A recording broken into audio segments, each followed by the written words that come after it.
오늘 우리에게 주시는 하나님 말씀은 요한계시록 7장 11절부터 14절까지 말씀입니다. 우리 한번 한 목소리로 합독하겠습니다. 시작.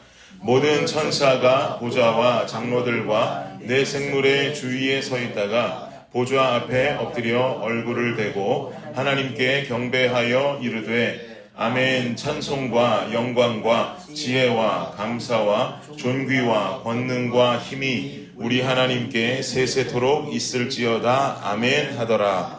장로 중 하나가 응답하여 나에게 이르되 이 흰옷 입은 자들이 누구며 또 어디서 왔느냐? 내 주여 당신이 아시나이다 하니 그가 나에게 이르되 이는 큰 환난에서 나오는 자들인데 어린 양의 피에 그 옷을 씻어 희게 하였느니라. 아멘. 여러분 지난주 말씀을 이렇게 기억하고 계십니까? 14만 4천에 관한 이야기를 드렸었지요. 큰 환난 날이 온다고 할지라도 하나님께서 친히 인치셔서 보호하시는 하나님의 백성들이 존재할 것이다라는 이야기를 제가 지난주에 드리면서 이 새벽 예배가 마무리됐었습니다. 이 14만 4천이라는 숫자는 여러 가지 해석이 있지만 상징적인 표현이다라고 보시는 것이 가장 좋겠다라고 말씀드렸지요.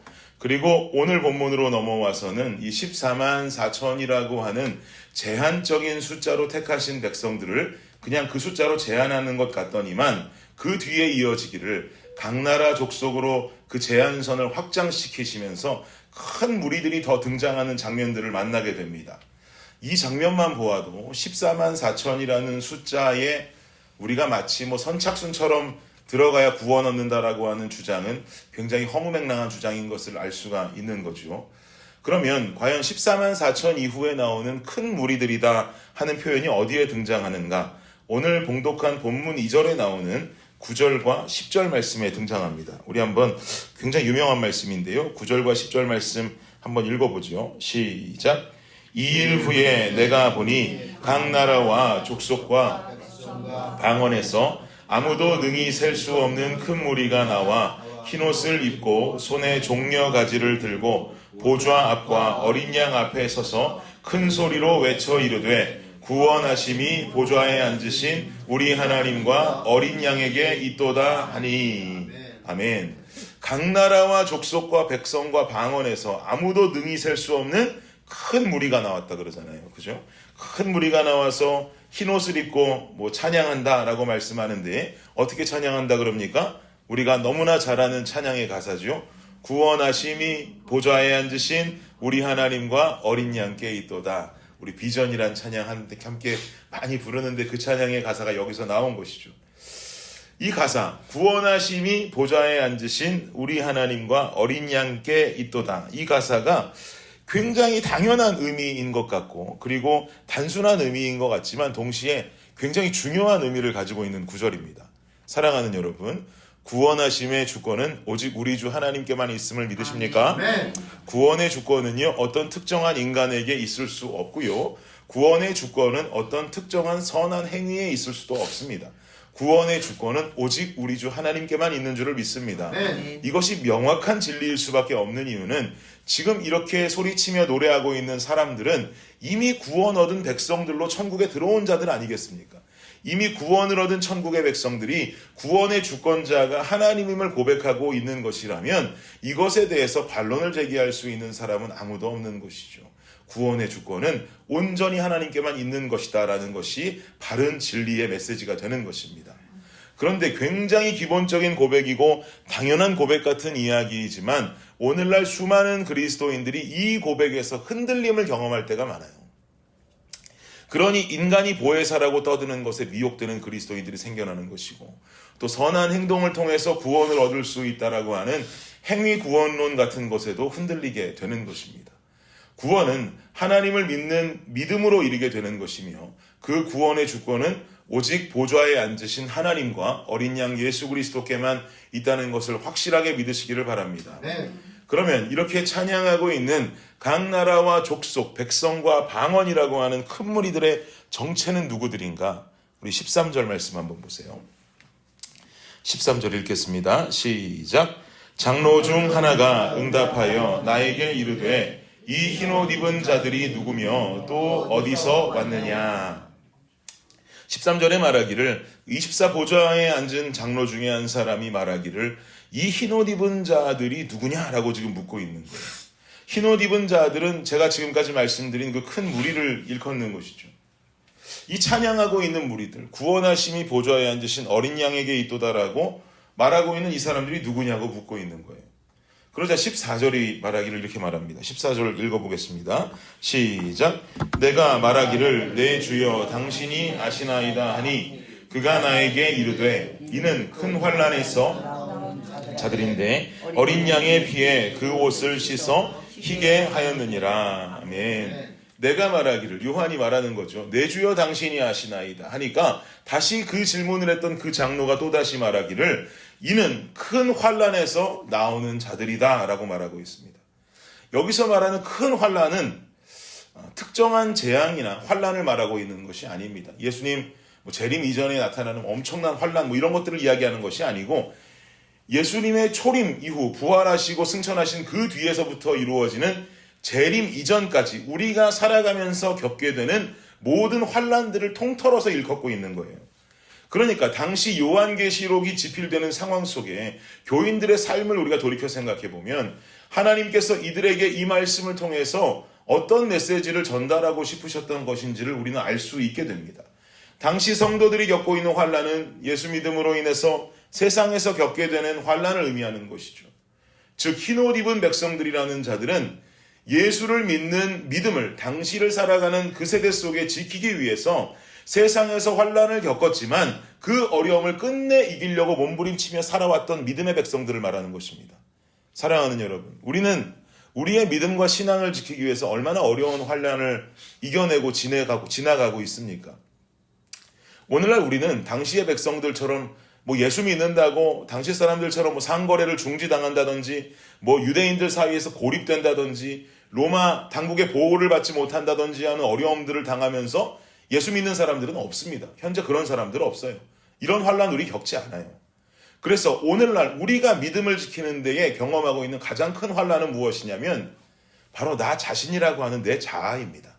내 자아가 우리를 유혹하고 우리를 무너지게 하는 큰 요인이 될 때가 있어요. 자고 싶고 쉬고 싶고 놀고 싶고 한 내 자아들이 분명히 우리 안에 존재하더란 말이죠. 이 자아들을 이겨내면서 믿음의 길, 예배의 자리를 지켜내며 살아가는 것이 얼마나 어렵습니까? 내 자아에 자꾸 사단의 유혹들이 침투하게 되고 그러다 보니까 하나님을 찾으며 믿음 생활을 우리가 정말 열심으로 해나가고 우리가 이 새벽 제단도 지켜나가야 되고 예배도 열심으로 드려나가야 되는 이 삶들을 우리가 몸부림치며 해나가야 되는데 우리는 가끔 무너지고 넘어질 때가 있더라는 말이죠. 얼마나 어려워요. 그렇다고 이 어려운 일들을 지켜낸다 해서 오늘 갑자기 그 지켜낸 그날 즉각적으로 엄청난 축복이 떨어지고 귓가에 하나님의 칭찬이 직접적으로 들려오고 내 삶에 어려운 일이 싹 다 사라져버리는 게 아니지 않습니까? 오늘 내 안에 있는 유혹을 이겨내고 믿음을 지키고 신앙생활을 아무리 잘한다 해도 우리 눈앞에 즉각적으로 일어나는 엄청난 변화는 없어요. 우리 인생은 똑같습니다. 우리 환경도 똑같고요. 그럼에도 불구하고 우리는 오늘 이런 삶을 살아내야 된다는 거예요. 그러니까 어려운 거죠. 왜 이렇게 살아야 됩니까? 하나님께서 우리에게 원하시는 것이 바로 최후의 승리이기 때문에 그렇습니다. 오늘 아무리 믿음을 지켜도 교회 안 다니는 사람이 교회 다니는 나보다 더 성공하고 교회 안 다니는 사람이 심지어 새벽 예배 나오는 나보다 더 잘 나가고 더 부자로 살아가는 모습들 우린 볼 수 있어요. 왠지 세상의 눈으로 바라봤을 때 더 축복된 삶을 살아가는 것처럼 보일 때가 있습니다. 이런 모습을 경험할 때면 어떠세요? 신앙생활하는 것이 어쩔 때는 허무함이 몰려올 때도 있어요. 어떻게 예수 안 믿는 사람이 나보다 잘 돼? 예수 안 믿는 사람이 나보다 더 축복받는 것 같아? 왜 내가 예수 믿고 있지? 내가 지금 무슨 부귀영화를 누리려고 예수 믿고 있는 거야? 이런 허무함이 들어오는 성도들의 신앙이 있을 때가 있단 말이죠. 그러나 우리 삶에 있어서 이루어야 하는 결국의 목표는 우리가 오늘 당장에 누리는 성공과 부와 명예가 아니라 천국문에 들어가서 하나님과 함께 영광스러운 삶을 누리는 구원의 삶이 되어야 할 줄 믿습니다.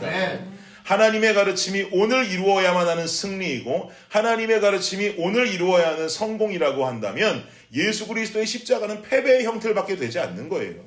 예수가 매달려 죽은 십자가를 통해서 사람들이 즉각적으로 만날 수 있는 승리, 성공의 의미는 아무것도 없습니다. 그러나 그의 죽음과 부활로 이루어진 우리 삶에 임한 구속과 구원의 은혜를 생각해 보면 예수 그리스도의 십자가는 결국 세상을 향해 최고의 승리, 최후의 승리를 거두신 승리의 십자가가 되는 것입니다. 그러니 우리의 삶도 그것과 같아야지요.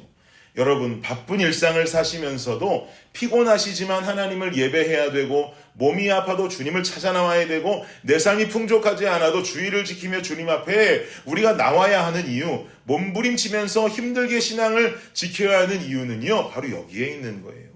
이렇게 힘들게 신앙을 지켜야 하나 하는 의문 속에서도 나는 지켜야 하노라고 결단하며 오늘 나의 믿음을 강건하게 지켜야 하는 이유가 바로 여기에 있단 말입니다. 이 몸부림 끝에 우리가 천국에서 누리게 될 영원한 영광과 기쁨을 고대하면서 오늘을 살아가야 되는 것이에요. 그러니 세상의 성공한 삶을 누리기 위해서는 최선을 다하고 없는 힘까지 쥐어짜서 살아가며 우리는 이 인생을 살고 있지 않습니까? 그런 우리의 삶의 노력들, 세상에서 성공하고 세상에서 인정받기 위해서 쥐어짜면서까지 살아가는 우리의 삶의 노력들을 우리의 신앙과 우리의 믿음을 위해서도 더욱 그리 살아갈 수 있는 우리가 되기를 간절히 원합니다. 아멘. 마지막으로 저를 따라서 함께 한번 고백해 보시기 바랍니다. 우리 흰옷 입은 백성들의 마음으로 구원하심이 보좌에 앉으신 구원하심이 보좌에 앉으신 우리 하나님과 어린 양께 있도다. 우리 하나님과 어린 양께 있도다. 여러분의 고백이 되십니까? 네. 우리 안에 결국 구원을 이루실 최후의 승리를 허락하실 하나님을 바라보시면서 오늘도 힘들지만 주를 위해 주와 함께 주를 향해 달려갈 수 있는 저와 여러분 되시기를 예수님의 이름으로 축복합니다. 아멘. 기도하겠습니다.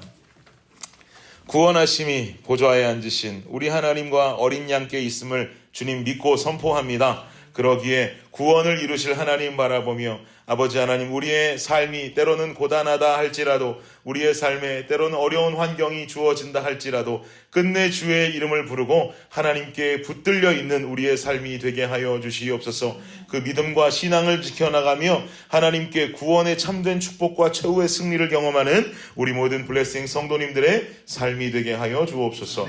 감사합니다. 이 모든 말씀 예수님의 이름으로 기도드립니다. 아멘.